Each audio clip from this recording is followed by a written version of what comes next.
Hi everyone, welcome. It's me, Flower Child 567, and you are tuning into the Friday Tamriel Storyteller Hour with me. So I want to welcome you here, and it's been a bit. I think I did talk last week, but it was about the events. So now I'm returning back to traditional lore. And I want to just share a couple of things with you before we get started.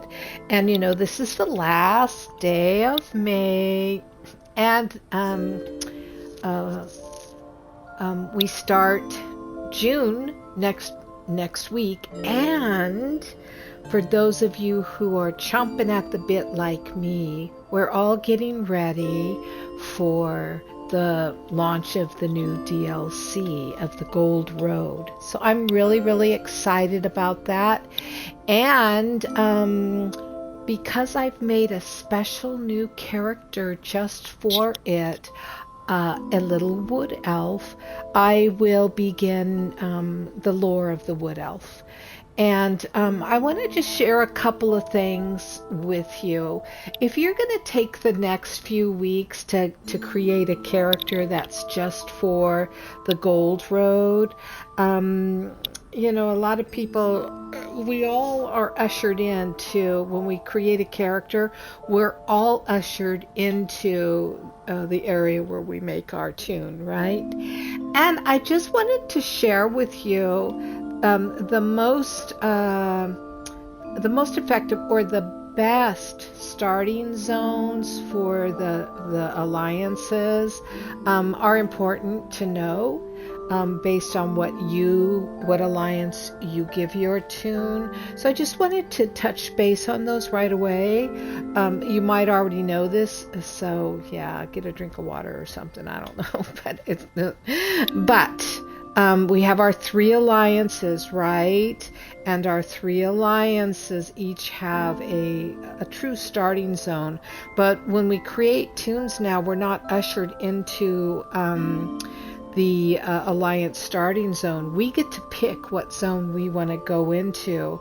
But if you're going to level up your toon and at least begin, because you come in at level 4, and I think we get up to level 6 by the time we're through the intro. I can't remember, sorry. But spend a little time, like a week or two, seriously. So now's the time to create a new toon. Just going through your zone maps for your toon, for your alliance. So because what it does is it not only helps you acclimate to the game if you're really brand new, but it also it shows you the mechanics you need for basic play. It introduces you to world bosses. And dolmens and public dungeons, and gets you ready to go in. Why run to the Alakir dolmens and charge, or just do Dragonstar Arena and hop up?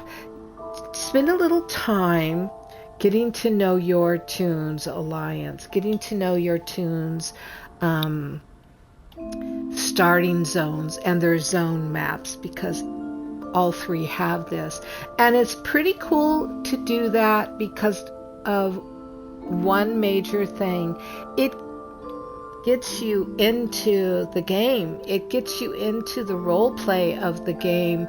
It introduces you to the lore and the quests and the characters, the NP characters that you come into contact, some throughout the entire game. And you know what? You know me, I'm a quester, so I think it's ultra important to do this. You might go, pah, I just want a PvP, give me Cyrodiil or bust. Okay, go for it. All right, so for players from the Aldemary Dominion, right? If your alliance is Aldemary Dominion, which is yellow, or I like to say gold, you're going to come in through the lush and tropical Isle of Khenarthi's Roost. That's where your character begins their tale. Okay?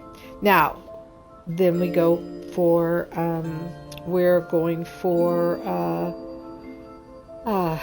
now let's go to the Daggerfall Covenant, which is, the blues. And they come in through the harsh desert isle of Stras Makai and orcish stronghold of Betnik, sequentially from the starting zone. So you go from one into the next. And lastly, Ebonheart Pack players, of course, are going to brave the frozen landscape of what?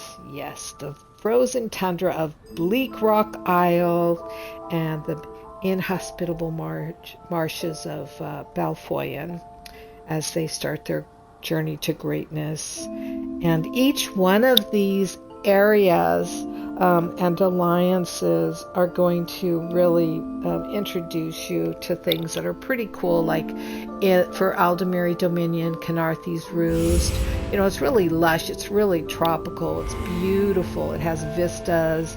That's mainly populated by Khajiit and other Aldemanian races. It's relatively small, like all the starting points. It has only 2 way shrines, which makes it easy to get around in a flash. And the quests in this starter zone, they're fun, they're varied thematically, and they also introduce you to some heavy-hitting characters and lore within the game, not only regarding your alliance, but Tamriel as a whole. And the treacherous sea elves, political intrigue, the dirty skooma dealing, rogue liches, and local pest control are just a few of the things players can experience in the first few hours of playing ESO in Khenarthi's Roost. So that's pretty cool.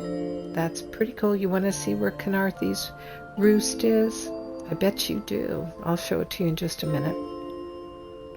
All right, and then the Stras Makai and Betnik for the Daggerfall Covenant. Stras Makai, it has sandy beaches. It's aesthetically gorgeous architecture within a desert biome, while still maintaining a harsh edge of civilization vibe. And there are 3 way shrines present, and it's populated mainly with Red Guards and other Daggerfall Covenant races. There's a lot of shady dealings, back alley, skullduggery, piracy, naval hit-and-run missions, and dwarven mysteries envelop the player from the onset, and following the quest line will sweep you away to the orcish isle stronghold of Betnik, alongside some of the most charismatic and pariah-like figures, not only in your alliance, but arguably the entire game. And we'll take a look at where that's at too in a moment. And once you're there, you'll notice a change from the sand-filled biome of Stras Makai to a far more vibrantly green Betnik. And here you also juxtapose with meeting characters who embody the very meaning of honor and bravery. The quests likewise change drastically to match this. So slaying mighty beasts, the undead, and conquering would-be invaders in a daring and brave battle. Yep, before being whisked away and introduced to the main faction zone of Glen Umbra, and the relatively meager amount of time invested into this dual starting zone area will give you a true glimpse of the vastly different sides of the Daggerfall Covenants, its characters, races, and its environments. Okay. Now, Bleak Rock and Balfoyen, the Ebonheart Pack. Yeah, the landscape of Bleak Rock Isle is harsh. It's really unforgiving, just like its inhabitants, comprised mainly of comprised mainly of Nords and other Ebonheart Pack races. Plenty of snow covers the entire isle, broken only by towering rocky cliffs and many mountains. And there is only one way shrine here, and the area is easily traversed by foot, and a mount makes this zone a true breeze to navigate. Cleansing the tomb of a dragon priest, wiping out a band of marauders, finding skeevers and turning them back into people, solving a riddle from a persistent mocking ghost, and safeguarding villagers as they make their escape from an insurmountable assault are what awaits those brave souls of the Ebonheart Pack at the very part of their starting zone. And then once you safely are aboard a boat to the mainland, the second part to the starting zone begins, once landing at an equally inhospitable and mud-covered marsh of Balfoyen.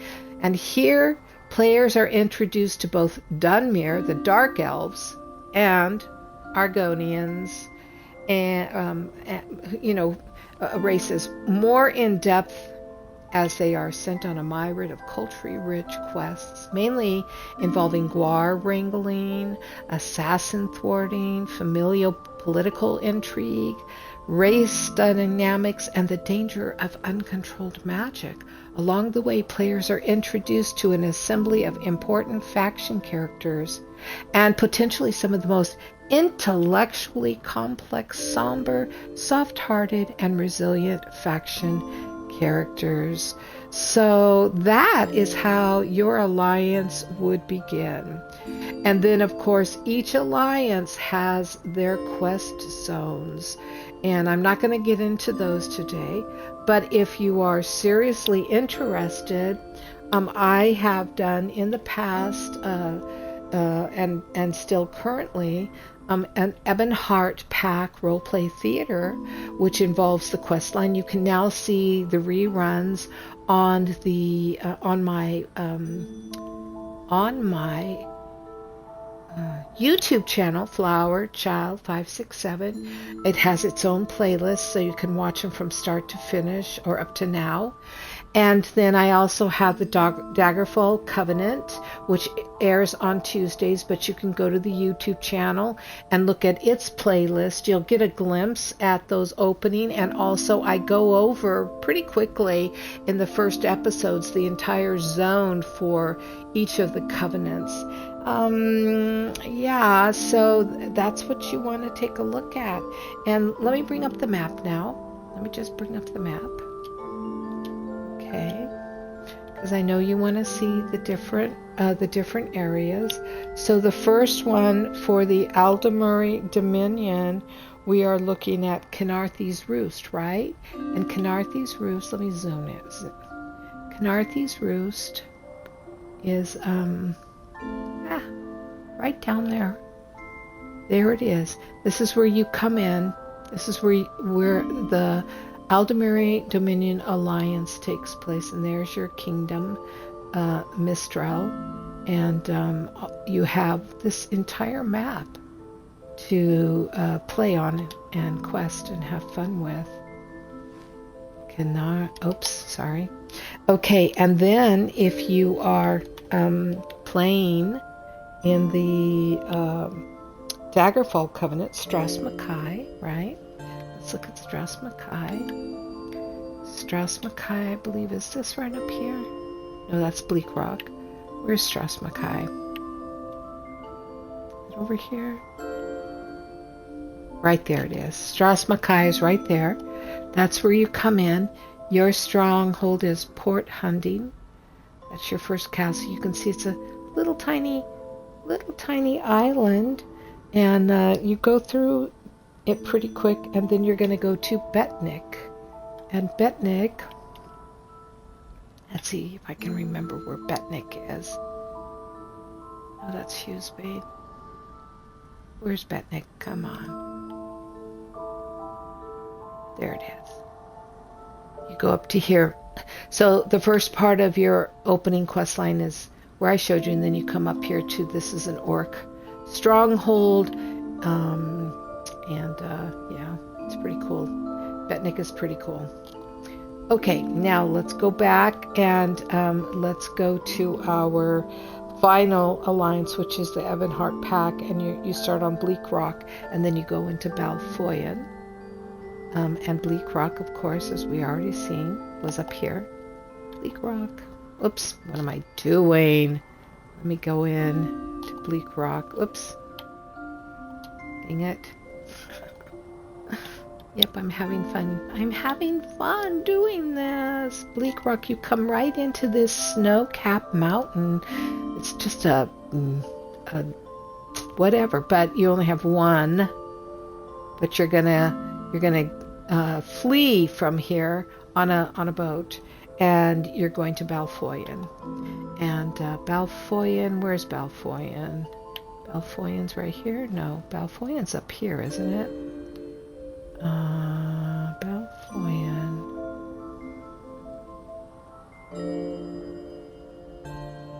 Where's Balfoyen? I don't remember where Balfoyen is now. That's terrible. Right over here, right?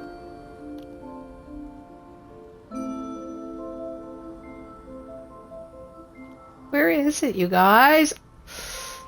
Is this Balfoyen? Or is it down here?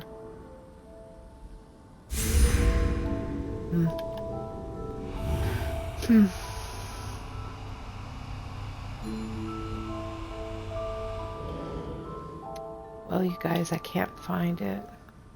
I guess it doesn't matter. I thought it was right here. Is that it? No.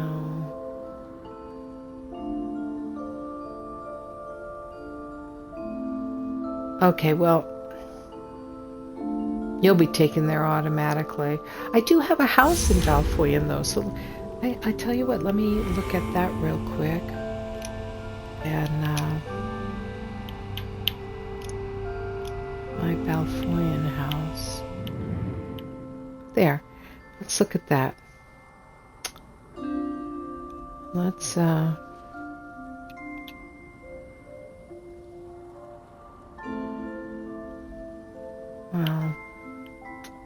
we'd have to go there.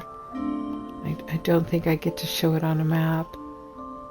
Okay, well, you know what? Enough. I'm not going to spend any more time on it. Balfoyen is up in this area somewhere. For some reason, I cannot find it. So, it's really small, little, but it's connected to, I thought it was connected to Vardenfell. Somewhere. Maybe it's up here. Don't know. I should be able to see my house. Is this it? No, that's the Televani. That's where I'm at right now. Maybe it's right there. There it is. There's Balfoyen. Okay. Whew. There we go. That's Balfoyen. All right. Did you see that? So, right here. This tip right here. And this is part of Stone Falls. So you come from Bleak Rock down to Balfoyen, and then you can travel right into Stone Falls or wherever you want to go. Okay. Well, Wood Elves. Wood Elves. What do we want to know about Wood Elves? Oh my gosh, there's so much to know about them. But before we get into talking about Wood Elves, I would like to light the candles and open it up and bring out the apocryphal tome and open that. And now we're beginning. We're ready. And yeah, we're ready to begin. And I know you guys like when I do little memento things. So let's see, what should we do? We're going to, let's see.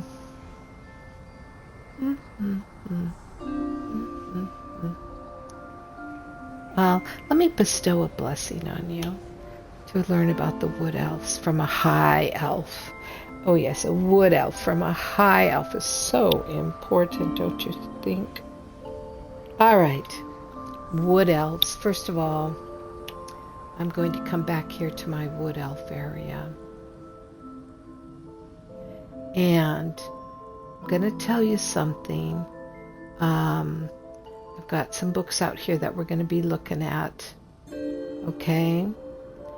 And I'm going to also let you know that I've got the green shade map up here for those of you who are curious about what map. And I'll tell you why in a minute, but I do have the wrong statues out, and you'll see why in just a moment. But let's take a look at our dark elves. And next week, you're going to be meeting a very special little elf. And the other thing is that I'm going to also take us to the Vallenwood area. Actually, you know what? Let's take a look at the Wood Elf Zone. It's called Vallenwood. Okay? Vallenwood comprises three areas, 3 zones. I'm bringing us to Cyrodiil because that's the center of our map, and it's always easy to find things if you focus in. Very soon, though, you know, this map right here, this blank space is going to be filled with what? The Gold Road. That's right, the Gold Road. Okay, so right here, and then I'm just pointing out, here's Northern Elsewhere, right? And then to the left of it, we've got Reaper's March. To the left of that, we've got Malabal Tor. And then I'm just going in a circle. Down here, we've got Green Shade. And over here, we've got Grahtwood. So, Grahtwood, Green Shade, Malabal Tor, and the northwest location part of Reaper's March. This is all, especially these 3, this is all Vallenwood. This is the home of the Wood Elf. Okay? So let's just look at that map for a minute as we talk about the Wood Elves. Because Wood Elves, you know, they're pretty cool. They're a pretty cool race in ESO. And they've gotten some interesting raps, but yeah, here we go.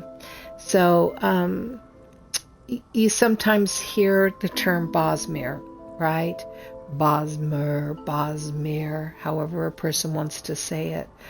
But this is Wood Elves. This is Wood Elves, and they're part of the Aldmeri Dominion. So we already talked about where we come in, right? Do you remember where I said? Huh? I hope you remember. All right. If not, rewind this episode when it is posted and listen. All right. So this faction basically was created. The Aldmeri Dominion was created by a pact between the High Elf and the Wood Elf and Khajiit races. The symbol of the faction is an eagle, so that's the Aldmeri symbol. The eagle, and our colors are yellow and silver. But I see that yellow as gold because it's so bright some of the time. So that pack is important to always remember. High Elf and Khajiit and Wood Elf. That's the Aldmeri Dominion. Okay. Other races can be in Aldmeri Dominion because the person set it up that way. Okay. But in Cyrodiil, we are called the Yellows, right? The yellow color. So let's look at the background of the Wood Elves. So we inhabited the nearly impenetrable forest of Vallenwood. That's right there in front of you on the map, located in the southwestern area of Tamriel. And Wood Elves are considered supreme hunters and masters of sneaking and thievery. Wood Elves are considered to be the most gifted archers in all of Tamriel. So right there, I've just told you what your main weapon is: a bow. And Lord tells us that Bosmer are experts at the art of defense, while mischievous and curious and nimble. And our race rejected the high culture of the Aldemari for a more simple life, living in harmony with the land and its wild creatures. And like the High Elves, the Wood Elves live 2 to 3 times longer than a human. And it is said, from living with the land instead of on it, the Wood Elves have developed increased resistance to disease and poisons, like the Argonians. They don't respond to poison. You can't poison an Argonian, nor do they get diseases. Anyways, from living with the land instead of on it, Wood Elves have increased resistance to disease and poisons, just like the Argonians. And because of their incredible agility, they have naturally developed an ability to move unseen. Sometimes it will seem as if they are truly not there, but invisible. So now let's take a look at in-game race, the description and the passives of the Wood Elf. Within the game, Wood Elves are described as the diversified racial skills of the Wood Elves reflects their woodland affinity, improved archery, base stamina recovery, stealth detection, movement speed, reduced fall damage, and poison resistance. So Wood Elves are dangerous foes and gifted hunters. They have an acrobat passive. It's unlocked at the player level of 1. So basically, as soon as you make it, as soon as you make that character and leave to go into the first zone, it's unlocked. And it increases experience gain with the bow skill line by 15% and decreases fall damage taken by 10%. And that's from level 1. All right, let's talk about the Hunter's Eye, because that's the other thing they're really known for. It's activated and upgraded with skill points, and this passive provides the following benefits. So listen up. At level 5, you have an increased stealth detection radius by 1 meter, increases movement speed by 1%, and physical and spell penetration by 300. At level 15, increased stealth detection radius by 2 meters, increases movement speed by 3%, and physical and spell penetration by 600. At level 30, increased stealth detection radius by 3 meters, increases movement speed by 5%, and physical and spell penetration by 950%. Remember, our goal with any new toon is to get it up to CP level, which is level 50. And then from that point forward, you've done everything you needed to do to develop the base of your character. And by level 50, by CP level, if you take the time, you can get through your alliance's zone quests, and you're at 50, and you boop, go into the wider world, and that can take as little as a week if you're just like charging. If you're playing the quests out fully, that could take a couple of weeks. So okay, we also have what's known as Ephri's Endurance. It's activated and upgraded with skill points, and it's a passive, and it provides the following benefits. At level 10, it increases stamina recovery by 86. And at level 20, it increases stamina recovery by 127. And at level 40, it increases stamina recovery by 258. Now, the Resist Affliction passive, it's activated and upgraded, of course, with skill points. At level 25, it increases max stamina by 600 and disease and poison resistance by 660.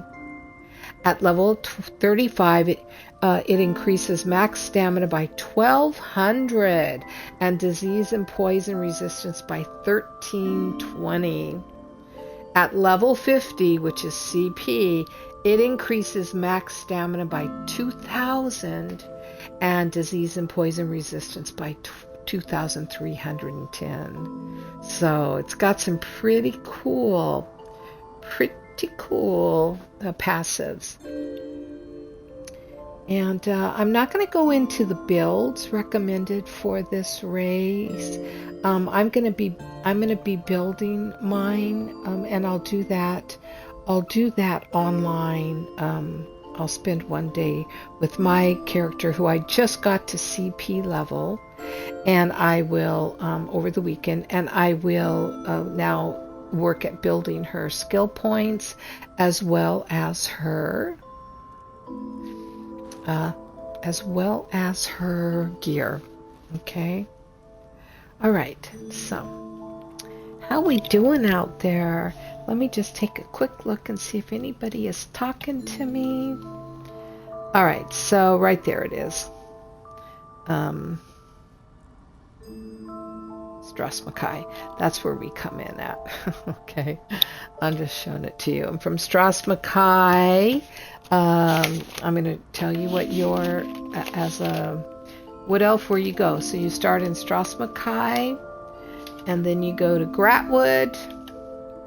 Okay. Then you go down here to Grahtwood, and you do those, and then you go over to Green Shade, and you do Green Shade, and then you come up to Malabal Tor, and you do that, and then you go right into here, and you finish up in the northwest of Reaper's March, and then you are done, and then you're ready for our Gold Coast Road. The other thing you can do is go up into the Televani Peninsula and do all of Apocrypha, because it kind of gets tied into the Gold Road too, I have a feeling.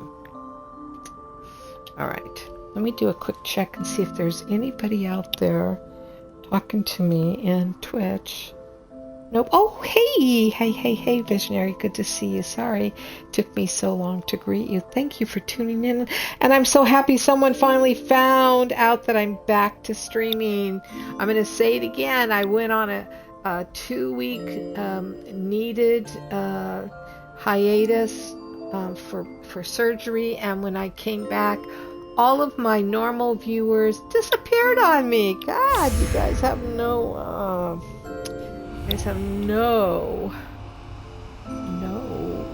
commitment or loyalty. I'm noticing is lacking. Okay, hey, I know I can get viewers in right away. I could have gotten them back the next day after I saw my viewers weren't tuning in by paying for all of you, but no, I'm not going to pay for you guys to come and watch me. So I'm doing this to feed my YouTube channel now, more than anything. All right. Why do you think Green Shade is so important to us? Well, that's Elden Tree, right?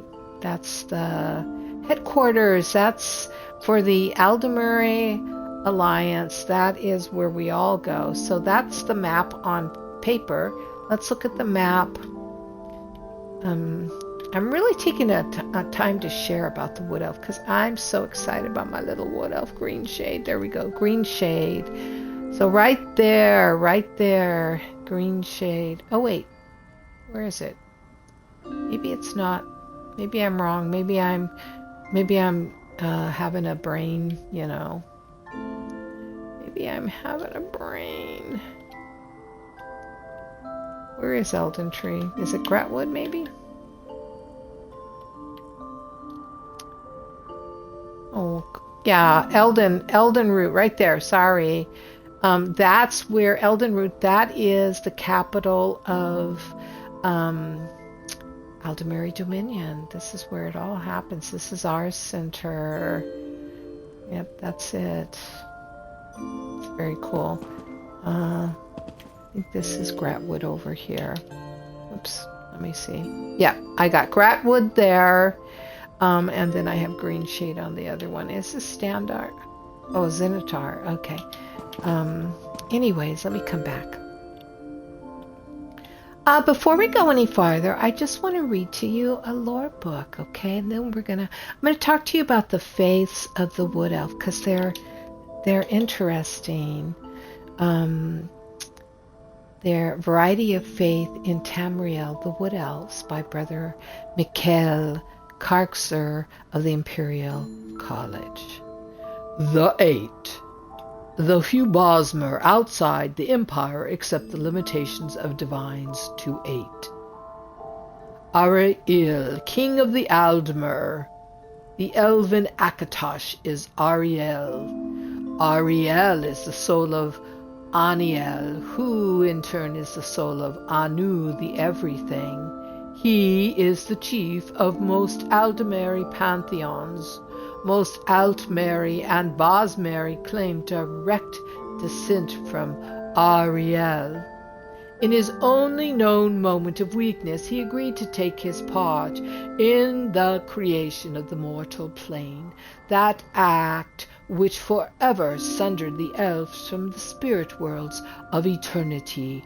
To make up for it, Ariel led the original Aldmer against the armies of Lorcan in mythic times, vanquishing that tyrant and establishing the first kingdoms of the Aldmir, Altmora, and Old Elnofe.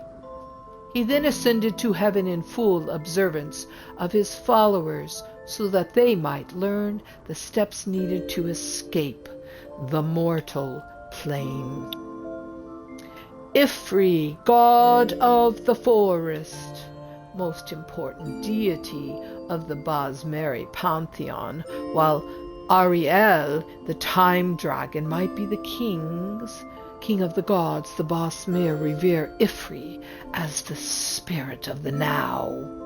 According to the Wood Elves, after the creation of the mortal plane, everything was in chaos. The first mortals were turning into plants and animals and back again. Then Ifri transformed himself into the first of the El-No-Fe, or Earthbones. And after these laws of nature were established, mortals had a semblance of safety in the new world because they could finally understand it. Ifri is sometimes called the Storyteller. For the lessons he taught the first Bosmer, some Bosmer still possess the knowledge of the chaos times, which they can use to great effect. The Wild Hunt. Arche, god of the cycle of life and death. Arche is the god of burials and funeral rites, and is sometimes associated with the seasons. His priests are staunch opponents of necromancy and all forms of the undead. It is said Arche did not exist before the world was created. By the gods under Lorcan's supervision, urging, and trickery. Therefore, he is sometimes called the mortal's god. Zarix is the god of ancestry and secret knowledge. He began as a scribe to Ariel and has kept track of all Aldmeri accomplishments, large and small, since the beginning of time. He created his wife Oma from his favorite moments in history. Mara, goddess of love, nearly universal goddess. Origin started in mythic times as a fertility goddess. She is sometimes associated with Nir of the Anud, the female principle of the cosmos that gave birth to creation. For the Bosmer, she is the wife of Ariel. Stindar, god of mercy, god of compassion and righteous rule. In early Aldmeri legends, Stindar is the apologist of men. Zin, god of toil. Bosmeri, god of payment in kind, which includes both just remuneration and retribution. Studies indicate origins in both Argonian and Akaviri mythologies, perhaps introduced into Vallenwood by Kothringi sailors. Ostensibly an agriculture deity, Zen sometimes proves to be an entity of a much higher cosmic order. Bandar, the bandit god. Trickster, spirit of thieves and beggars, borrowed from the Khajiit. Additional deities with significant Bosmeri cults. Hermea Mora, the woodland man. Malicious trickster spirit, another one whose Bosmeri cultists say is not to be confused with the Daedra Hermaeus Mora. Others deride this assertion. Joan and Jode, little moon god and big moon god. Aldmeri gods of the moons, they are spirits of fortune, both good and bad. Hircine, the huntsman, father of man-beasts. Master of the great hunt and lord of all lycanthropes, worshippers of Hircine are not as ruthless as those who worship other Daedra. They always give their prey at least a small chance to escape. Lorcan, the missing god, the trickster, creator, tester, deity is in every Tamrielic mythic tradition. His most popular name is the Aldmeri, Lorcan, or Doom Drum. He convinced or contrived the original spirits to bring about the creation of the mortal plane, upsetting the status quo, much like his father Padme had introduced instability into the universe in the beginning place. After the world is materialized, Lorcan is separated from his divine center, sometimes involuntarily, and wanders the creation of the Et Ada. He and his metaphysical placement in the scheme of things is interpreted a variety of ways to the Elves. He is the most unholy of all higher powers, as he forever broke their connection to the spirit plane. In the legends, he is almost always an enemy of the Aldmeri, and therefore a hero of early mankind.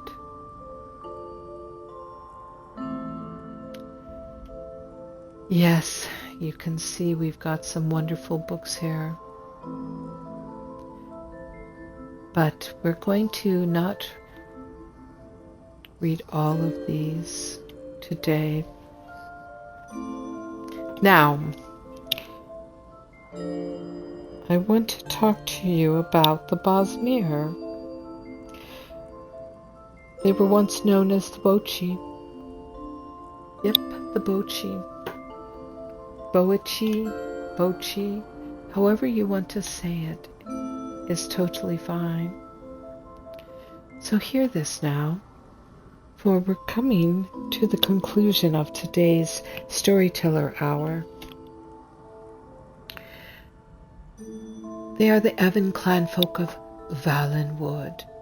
If you were to call them Bosmer or Bochi, they would know that you are referring to Wood Elves. They are also known as the Tree Sap people.